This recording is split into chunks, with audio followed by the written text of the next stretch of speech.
November 17, 1993. Trade shift.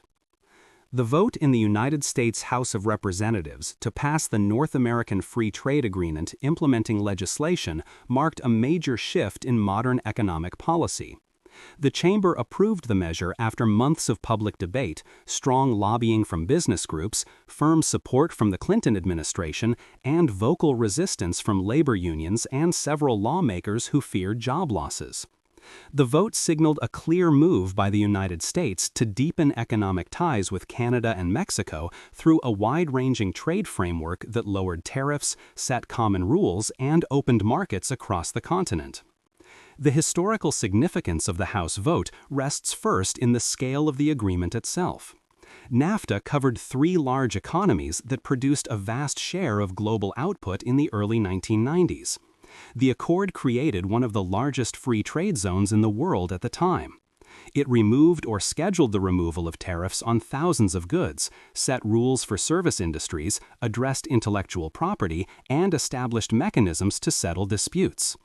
The House approval allowed the United States to join Canada and Mexico in a binding structure that aimed to support stable cross-border trade and investment. The vote also stood out because it required notable political effort. President Bill Clinton treated NAFTA as a central economic priority during his first year in office.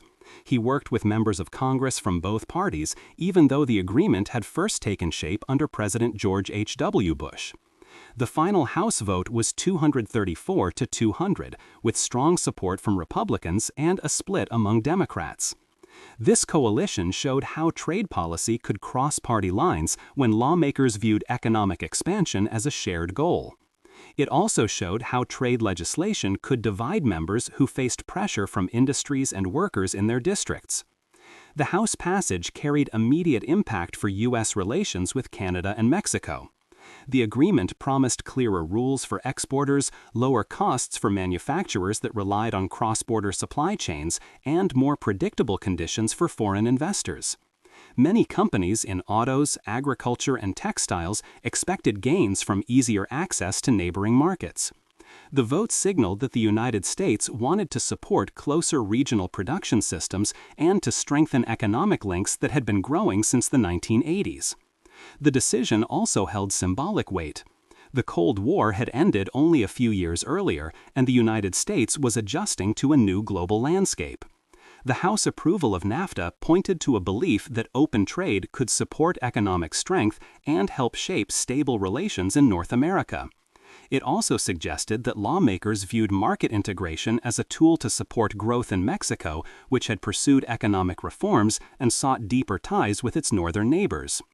For Canada and Mexico, the House vote confirmed that the United States was ready to enter a long-term agreement that went beyond simple tariff cuts and supported closer economic cooperation. The approval triggered criticism as well. Labor groups argued that the pact could shift some manufacturing jobs from the United States to Mexico, where wages were lower. Environmental groups raised concerns about enforcement of environmental standards and the pressure that new operations might place on natural resources. The debate revealed deep differences in how Americans viewed trade.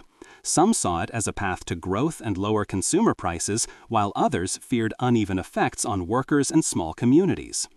Despite disagreements, the House vote on November 17, 1993, remains a landmark moment in U.S. economic history because it launched the final step required for NAFTA to enter into force on January 1, 1994.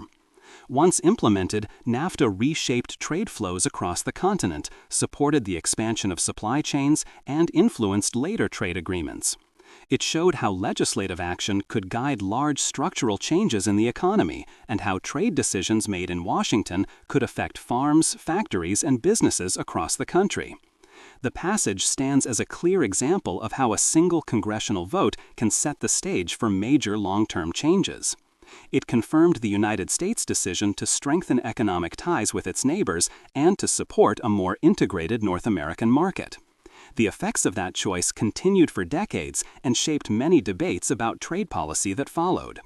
For enthusiasts of historical ephemera, visit history-collectors.com to find collectibles that might complement your collection. You can own a piece of history.